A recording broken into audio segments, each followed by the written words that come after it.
Hello everybody, my name is Ruby, and today I made a beat using Ableton's amp device.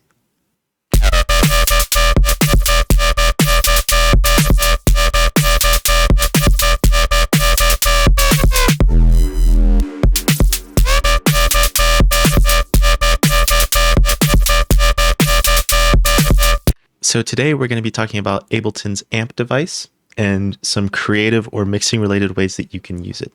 So this is the start of a new series I'm doing where I'm going to make a little beat, challenging myself to use the device in different and creative ways. And I'm going to go down the list of every stock Ableton Suite device. There are a few I'm going to skip, devices that maybe are more utilitarian or self-explanatory, like the utility device or some of the Max for Live devices. But I am going to do my best to touch on every one that I think is interesting or important. Here today, we are doing amp. Let's start with this bass sound I made. That is getting sidechained a little bit, but that's besides the point.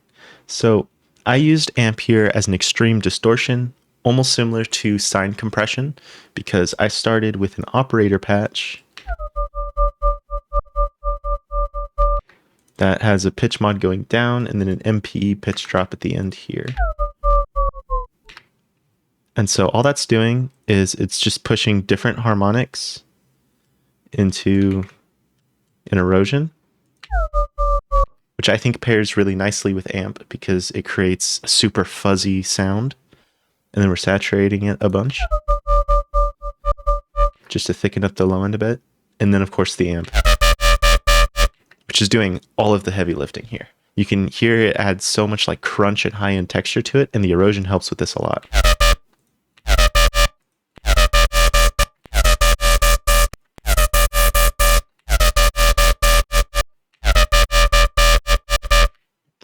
And this is on the rock preset, however, all of these sound different. By default, it is set to mono, so if you have some stereo information, such as a wide noise erosion, switching it to dual will let that come through.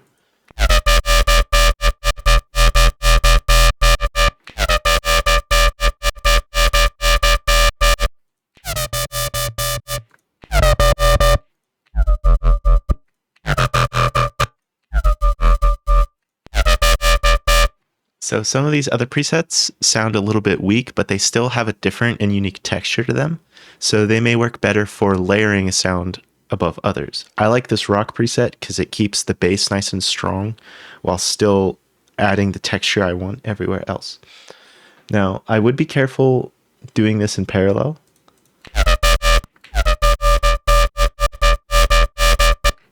I'll show a better example on the drums because it does introduce phase offset, which means you may get some phase cancellation in the higher frequencies. So, and then I have this bass right here, which is once again a similar setup where I'm just using the amp for an extreme distortion.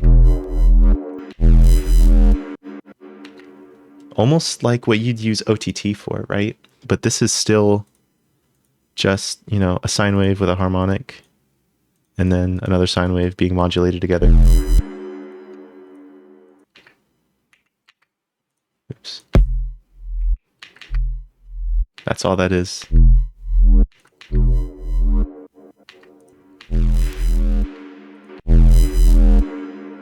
And then, so that's just the main bass part of this.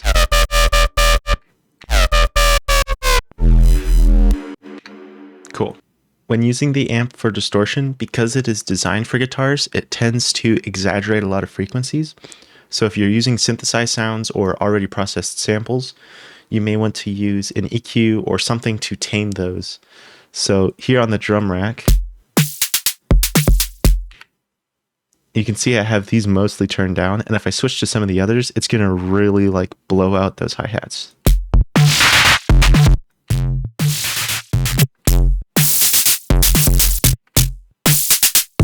So it's useful to just have a channel EQ or something before it, just to tame it a little bit.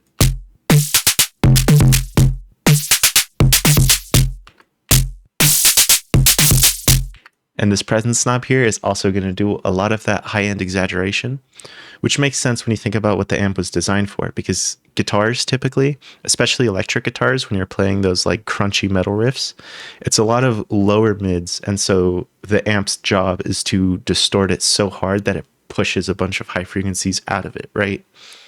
So when you take something that already has a ton of highs, it's going to kind of fuck those up a little bit. But hey, that sounds cool.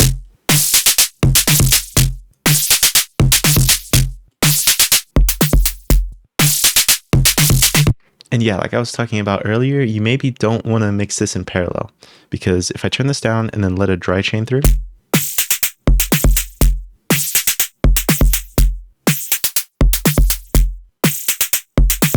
you can hear it starts to introduce some not so pleasant, maybe pleasant depending on what you're going for, but for a main drum bus, for example, it's some phasing in the hi-hats that you probably don't want. So overall, I think amp is a very cool distortion, and you can do some really crazy things with it if you spend the time to play with the parameters and learn what they all do. So those are my thoughts on Ableton's amp device. If you found this video useful or interesting or inspiring to some degree, I would appreciate it if you could drop a like, maybe subscribe to the channel.